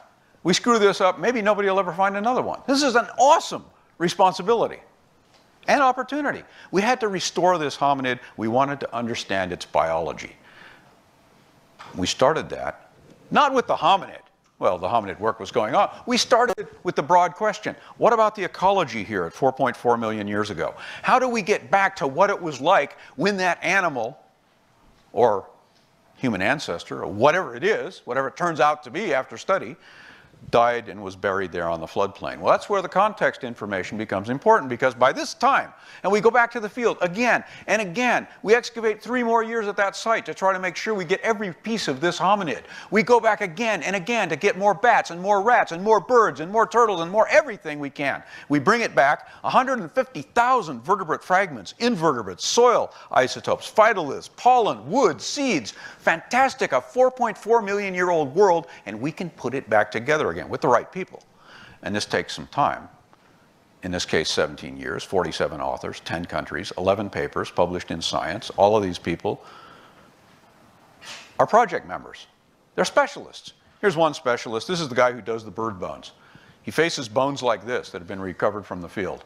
And he can tell you what kind of bird those bones belong to. And what he finds out is that over half of the birds from this layer that held Ardipithecus are parrots and peacocks, birds that live in wooded environments, not open savannas. We know it's not a lake margin because we hardly have any ducks at all. What are these? These are the ankle bones of mammals. Can you guess the one at the upper left? There's your scale down below. It's about 8 centimeters. Anybody with a guess? Take a wild guess. What animal would have an ankle bone that big? It could be a giraffe. That's true. We don't have a giraffe here. That happens to be a rhino. What about the little dot down on the right? Let's magnify it. That's an ankle bone. Same bone, ankle bone. Insectivore, a shrew. Wow, we've got the whole fauna. Ardipithecus was there in the middle somewhere. We'll come back to that. Abundance. Remember that kudu tooth? Well, we've got thousands of specimens now from all different kinds of mammals. Kudus are very abundant. Monkeys, the monkey jaw, very abundant at this site. 3-toed horses, very, very rare. Interesting thing, monkeys live in trees, eat leaves for the most part. These are leaf-eating monkeys, mostly, that we find. We find very rare horses. Horses graze on grass. We can actually find out about an animal's diet, where it comes from, by using the isotopes in its enamel that are trapped there for 4.4 million years. We do this in laboratories, and we find out that Ardipithecus, we analyzed that hominid tooth, and it patterns out here with the kudus, with the monkeys, with creatures that live in the closed habitat. And of course, they're the most abundant ones. What are these telling us about Ardipithecus? Faunal and floral associations, tooth anatomy and proportions, microscopic tooth wear on the hominid itself, enamel isotopes, masticatory apparatus, that just means the chewing. It's not at all like that big robust thing we saw over there. And locomotor adaptations, we'll talk about in a minute. The hands, the feet, and the pelvis, they all add up to one thing. Multiple convergent lines of evidence adding up to the same picture, and it's not the picture Lamarck drew us. This is a woodland. What about what eventually came out of that little hill? What about this creature, Ardipithecus ramidus? Well, we give these creatures names. We just shorten the genus name in this case and call her Ardi. She's a female. This is the Turkana boy at 1.6 million years ago. These are the new skeletons from Malapa. You know, one of them has a name. I forget what it is now. There's Lucy at 3.2 million years ago. Johannes has his own skeleton, quite a big guy that he found at 3.4. Belongs to the Lucy species, a male individual. And then we have Ardi. There's that skeleton. I want you to pay attention here. Look at the hands and the feet. Look at the preservation of the hands and the feet, just by what elements are there, and compare that with Lucy. That's fantastic for a paleontologist, because you can get at biology here. You've got one individual from 4.4 million years ago with biologically key parts. You've got skull, teeth, pelvis, hands, and feet. That's going to tell you a lot. But that's not just that individual. Remember crawling all over those surfaces? We have found parts of 36 additional males, females, and children from this hominid species among all those other mammals. So now we can compare Ardi with Lucy. We can compare tooth size to body size. We find out Lucy, relative to her small body size, she's 3.5 feet tall, a full adult, she has pretty big back teeth compared to Ardi. But before we could do those comparisons, we had to put the teeth back together again. They had been exploded, damaged. We had to take little pieces of these teeth and put them back together again before we could even measure the tooth. What about the skull? Well, we saw this in the lecture yesterday. If you compare a chimpanzee skull with a human skull, we can see they're different in size. We knew that Ardi was pretty small. We didn't know how small. The problem was, before her bones came to be preserved there, what happened is that the cranium, something stepped on it. Maybe the rhino. We really don't know, but it was not good news for us. It's good news we found the cranium, but we had a big job in front of us. How do we deal with this? How do we take these pieces? Now, in a normal fossil, we take a very fine needle and take the pieces apart and put them back together again properly. But the problem was this bone is so soft that you'll damage the fossil when you do that, and this is a unique fossil, so you don't want to do it. We can use technology. Micro-CT scanning. Gen Sua from the University of Tokyo was able to take a whole series of slices right through that crushed cranium. And you can see these slices on the CT scan here. We can freeze it, we can segment these slices out, and we can take the bones out, 60 digitally separated parts in the final reconstruction. And finally, we can add from the middle awash, we can add the 4.4 million year old cranium of Ardipithecus ramidus. It came before the Lucy species. And there is Ardi, thanks to that computer reconstruction. The original, still pancaked. But we have the digital material generated through resin. And you can come and take a look at that after the lecture. So Ardi's skull features a very small brain case, one of the smallest hominids ever found. An unspecialized chewing apparatus, weaker facial projection. It doesn't have the expanded projecting face of a chimpanzee. A very short cranial base, more like a human cranial base. The pelvis didn't look very good when we found it. Took it out of the jacket, cleaned it up. When we looked at how broad that pelvis was, we realized that it compared very favorably in that part of the anatomy with the Lucy pelvis, a biped. That's Lucy, the gold. That's the Ardi restoration. And compare that to a chimp. One of the things that allowed Lucy to walk, allowed her species to make those footprints, allows us to walk, is the shape of our pelvis. Our pelvis wraps around. Look at the chimpanzee's pelvis. It comes up over the back and it locks in the lumbar vertebrae. Incredibly stiff spine. These animals, when they stand up, are incredibly uncomfortable. They can walk bipedally. We see this in the circus, but only for a couple hundred meters, then they fatigue. This organism, with the blades very broad and low, wrapped around the side of the body, gives good leverage here to stabilize the trunk during bipedal locomotion. And we see that already in Ardi. And yet, when we look at this region, the bone that you sit on, what we find is it's very extended, as we find in the climbing chimpanzee. So even within a single bone, we're looking at a mosaic. What about the hand and wrist? Remember the Darwin caricature based on the chimpanzee? These hands of the apes are adapted to walking on their knuckles. This is a gorilla. It's asleep right now, so we're safe. And you can see that the animal is adapted to walking on its knuckles. That's the pose of the chimp. They do the same thing. And this requires a lot of rigidity in the wrist. John talked about that yesterday. It goes actually all the way up the forearm. They're knuckle walkers. And so many people predicted that we would find something like that as we went back on the hominid lineage, looking at these adaptations. Humans, of course, are not knuckle walkers, and they're very different from chimps. We have short palms, and we have longer relative thumbs. The arty hand, nobody ever saw a hand like that before. You couldn't even really imagine it until we found it. It's not the hand of a chimp. Look how short the metacarpals are. It's not the hand of a human. Look how long these bones are, the phalanges. It's a mosaic. It's different. It's why we give it a different genus name. The foot. Remember the quadrumana? They were named that because of four-handedness. The gorilla, look what's missing. What's missing from the gorilla foot? Where did it lose its toe? The answer is, the gorilla's not the weird one. We're the weird ones. We humans have feet like that.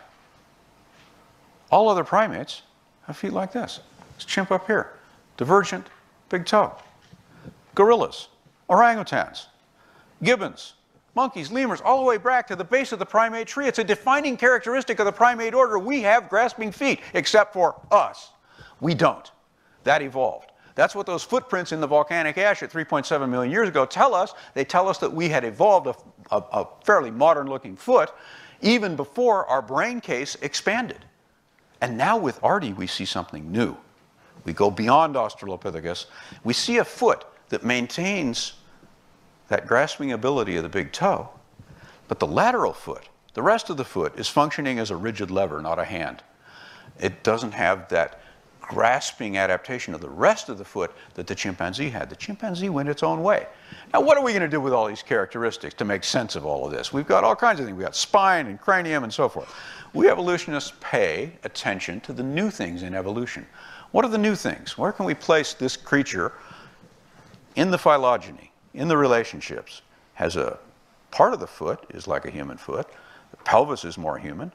A long lumbar spine, a very flexible back, not the solid, rigid back of the chimp, a short cranial base, and feminized male canines. All of these features answer the question of whether or not this creature is on our side of that fork with our last common ancestor, the chimp. Features uniquely shared with all later hominids, from the teeth, the skull, the pelvis, and the foot, allow us to make that placement. So you're asking the question now, well, okay, that's fine. You get a yes to that one. It's a hominid. But is it the direct ancestor of things like Lucy and Australopithecus? That's a tougher question to answer for the paleontologists. Let me explain why. We have these early forms. They're not well represented yet. We're just beginning to find them. Australopithecus anamensis evolves into Afarensis. It's a chronospecies. We looked at that in the last lecture. But look at the fossil record. Despite all of our success in the field, it's still mostly gaps. There are pretty big gaps that remain to be filled. We have fossils from Tanzania, Kenya, and Ethiopia, so we have a geographic gap on the rest of the continent. We have time gaps. Ardipithecus ramidus is possibly the direct ancestor of Australopithecus. It's pretty close in time, but evolution can happen very rapidly with the right selection and the right genes. And classification and phylogenetics, in fact, they're useful. People pay a lot of attention, but there are much more interesting biological questions to be asked. What about this? We know the human palm is very short compared to the ape palm, but what about what's under the table? Now we get to a quiz. This is a common chimpanzee. It's an autopsy photo. It turns out there's a chimpanzee very much like this male chimpanzee, killed a human child. So the local people killed the chimpanzee and they autopsied it. They took the organs out in the autopsy. Please identify organ A. Brain, easy. Please identify organ B. That's a testicle.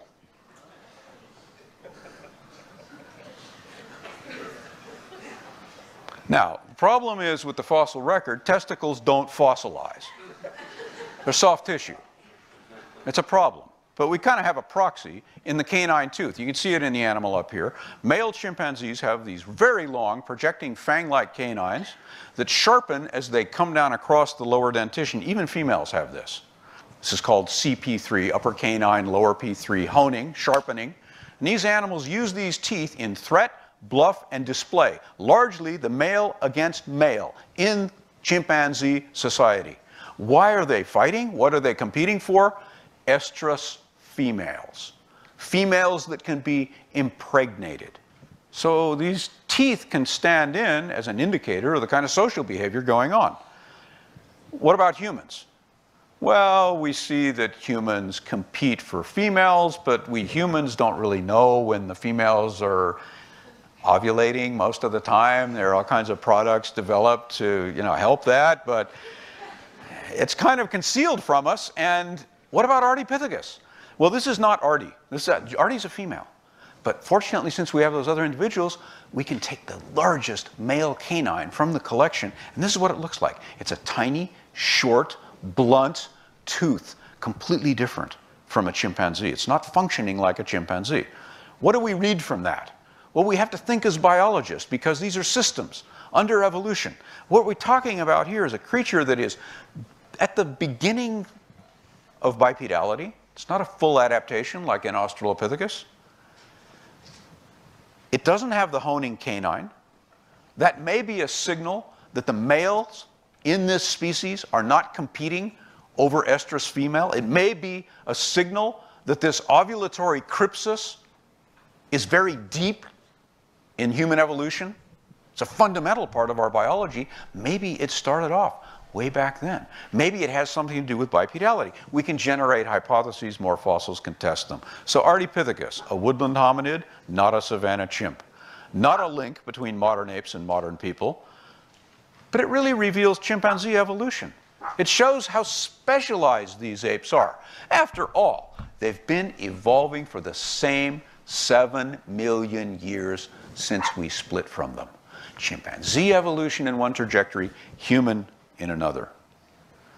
And it shows that common chimpanzees today, like this one or the one that was shot in Uganda, their behavior is highly specialized, their diet, highly specialized, their locomotion, highly specialized, and their habitat preference, tropical forest. The common ancestor we shared with chimpanzees was not a chimpanzee. How can we explain that? If you're looking for insight into this, turn to evolutionary developmental biology.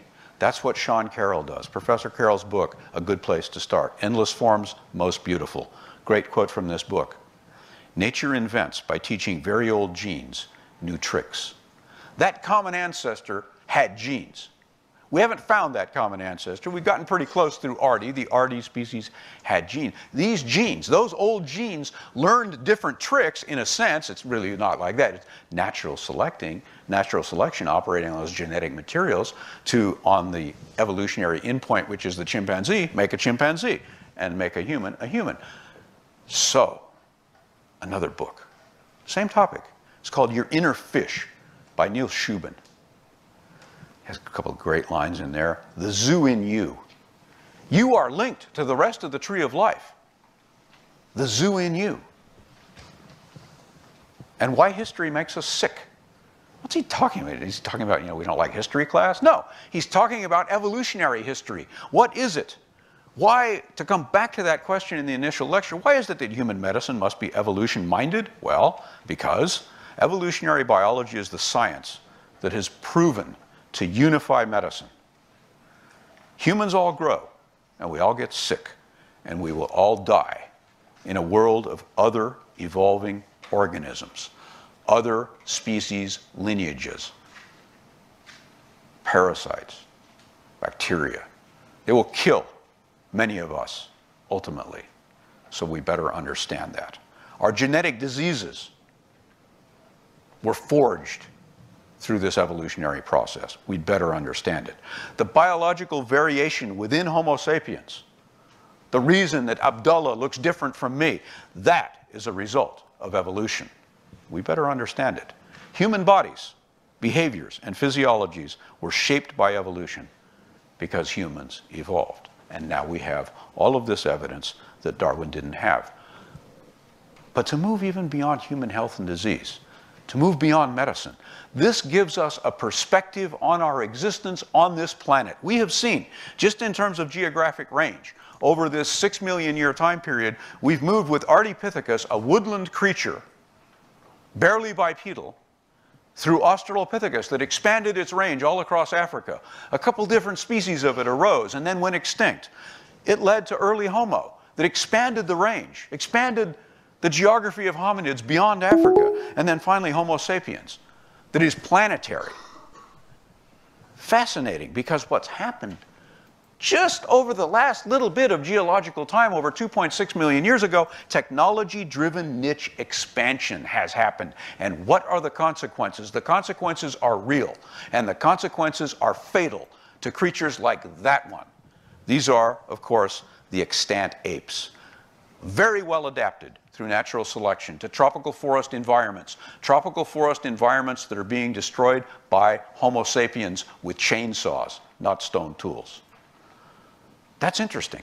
It turns out that this species, this bizarre species Homo sapiens, is now, and this has never happened before, in the history of life on this planet, it has never happened before that a single evolutionary lineage, one species, is bringing about the extinction of so many contemporary species. And these primates, the extant apes, within your lifetimes, may well be extinct in the wild because of the activity. And that's not the only organism, there are many others. We are, in fact, the sole surviving hominid species. I'm going to leave you with 3 images. This is Michelangelo's masterpiece on the ceiling of the Sistine Chapel. This is the hand of Ardipithecus ramidus, 4.4 million year old hominid that we have just found, that Johannes was skillful enough to come across in the desert and recover almost intact. And this, of course, is the view of planet Earth, given to us through the Apollo astronauts. Right now, we're 7 billion living individuals in this one species, Homo sapiens. We're having global impacts on biodiversity and on human health. After 6 million years of human evolution, evidence and reason, much as Darwin predicted, have illuminated where we came from. What will you do with that knowledge? And what will we do with that knowledge? I'll take questions.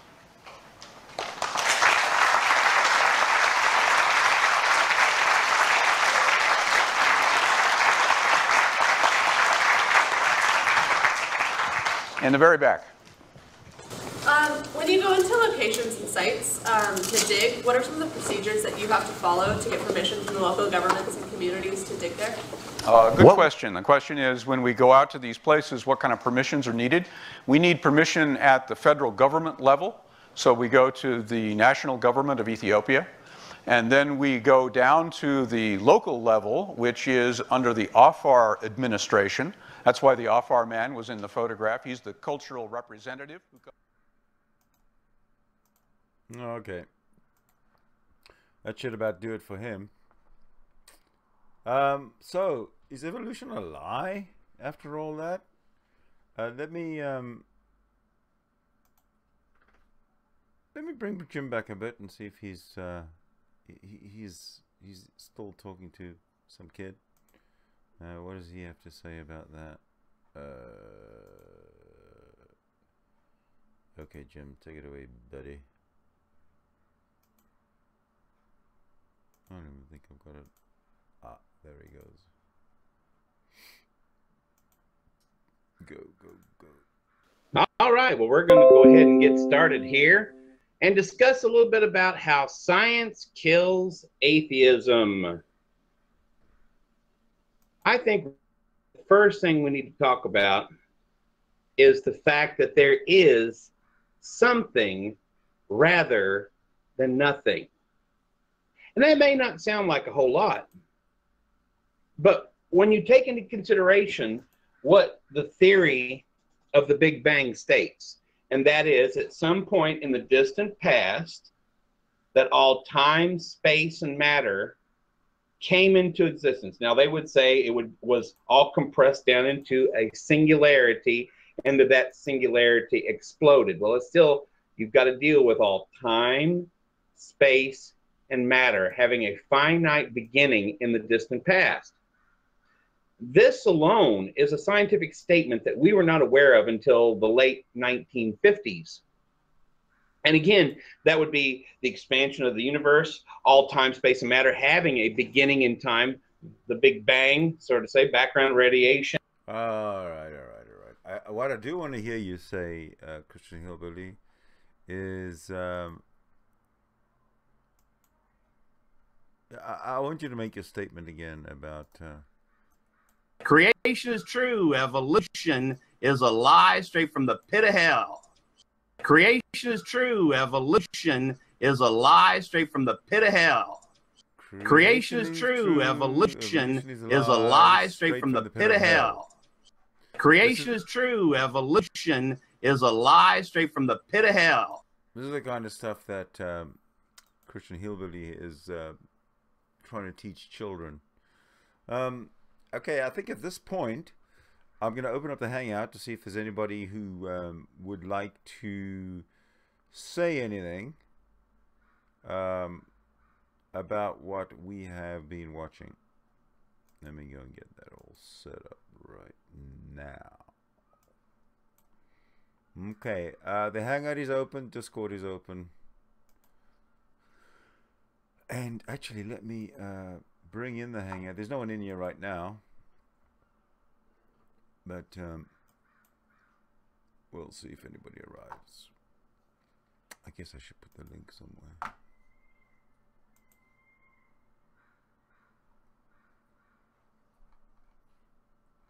I'll put the link into the live chat. If anybody's still watching, they can and they want to join, please be my guest.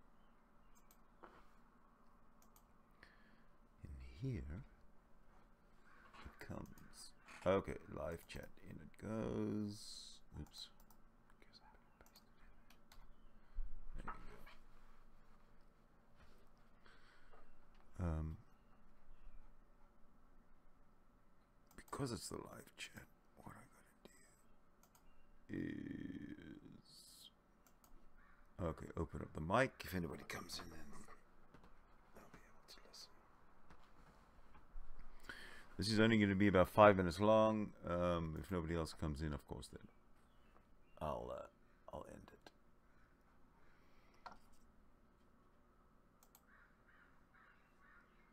Maybe in the meantime we can listen to more of Christian Hillbilly. Would you like that? Until somebody comes in the Hangout? Okay.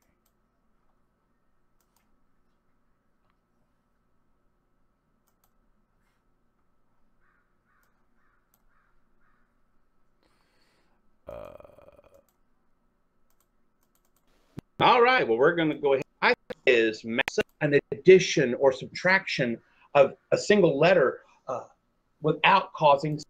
Oh, look, let me bring something else into the picture.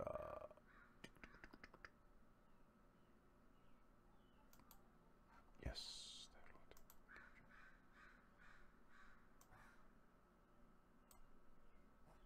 Cambrian explosion actually knocks evolution right out of the water, because the Cambrian explosion knocks evolution right out of the water.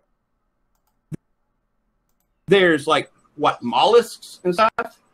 Mollusks, yeah, mollusks knocks evolution right out of the water. In fact, they don't even really.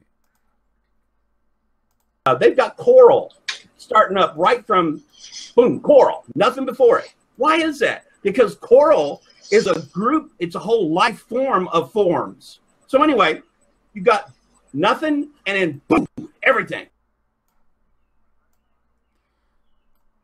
I think that's enough. That's ridiculous. Nothing, and then boom. everything.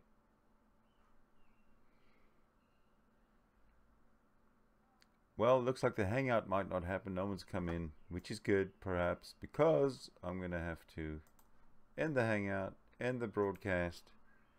I'm getting the old evil eye from my dog, who needs to go out, because this show has been going on for way too long. So leave your comments below as to what you think the outcome is. Is evolution a lie? Is creation true? According to Hillbilly. That was his claim. I look forward to your answers. I look forward to having Hillbilly back to debate one-on-one according to the rules of moderation. Okay? One person talks, the other person shuts up. Okay, so that's it for now. Thank you very much. I really appreciate you guys watching. I'd appreciate it if you share, subscribe, and donate. Until the next time, I'm Sidney Winston.